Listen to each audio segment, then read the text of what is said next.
Je vous mets ici la partie C de l'exercice numéro 3, donc du sujet tombé en Asie. Donc on définit Bn plus 1 qui est égal à ln de 3Bn au carré plus 2Bn. On vous demande de justifier que pour tout entier naturel n, on a An inférieur à Bn.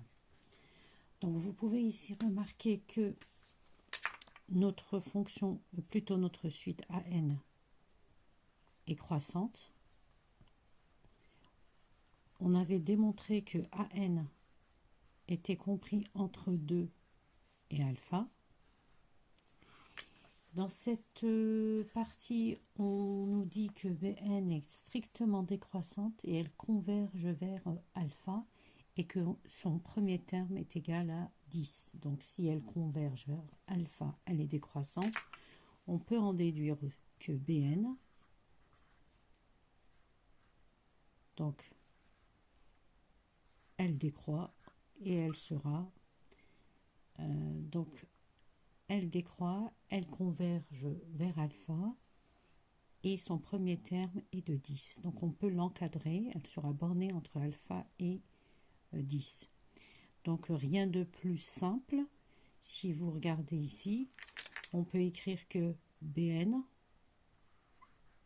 donc, ou bien An, est supérieur à 2, supérieur à alpha, ainsi que Bn. On fait un petit encadrement et on remarque bien que An est bien inférieur à Bn. On considère le script ci-dessous écrit en langage Python.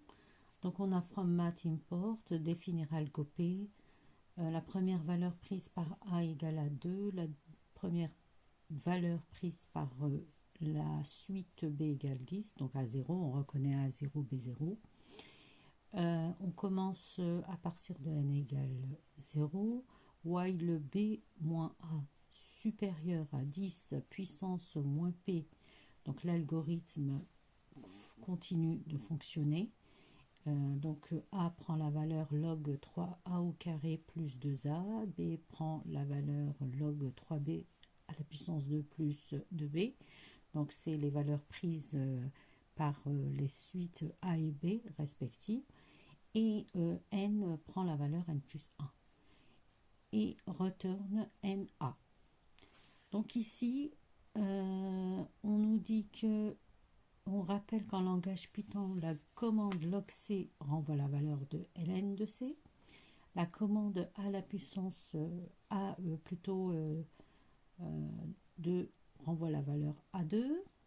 On vous demande de donner les valeurs envoyées par l'instruction algo2. Donc algo2 renvoie la valeur prise par P. Parce que vous voyez bien que j'ai algo. Donc ici dans le script, j'ai algo P. Donc P dans ce cas égale 2. Donc c'est la valeur que renvoie P qui est égale à 2. Interpréter la valeur envoyée dans le contexte de l'exercice. Donc ici, on voit que P égale 2 et on nous dit que while B-A supérieur à 10 à la puissance moins 2, donc tant que cette valeur n'est pas atteinte, donc le script, plutôt le programme continue de fonctionner.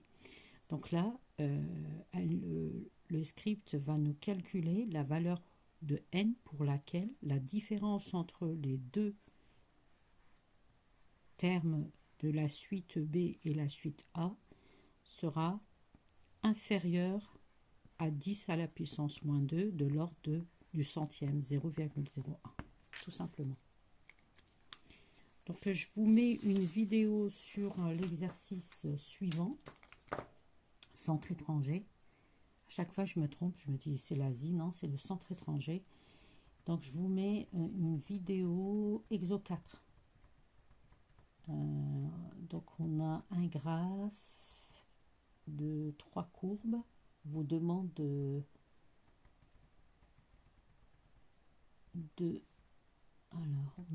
alors j'essaye de lire. Donc on nous demande d'associer, oui, d'associer à chacune des fonctions sa courbe représentative. Il y a une dérivée, une fonction et une dérivée seconde. Puis après, on a le classique équation diff, etc. On a encore une étude de fonction, super, une intégrale et nombre de tangentes. Bon, c'est le classique en fait. Bon, je vous mets une vidéo sur cette partie-là, donc cet exercice-là. À bientôt.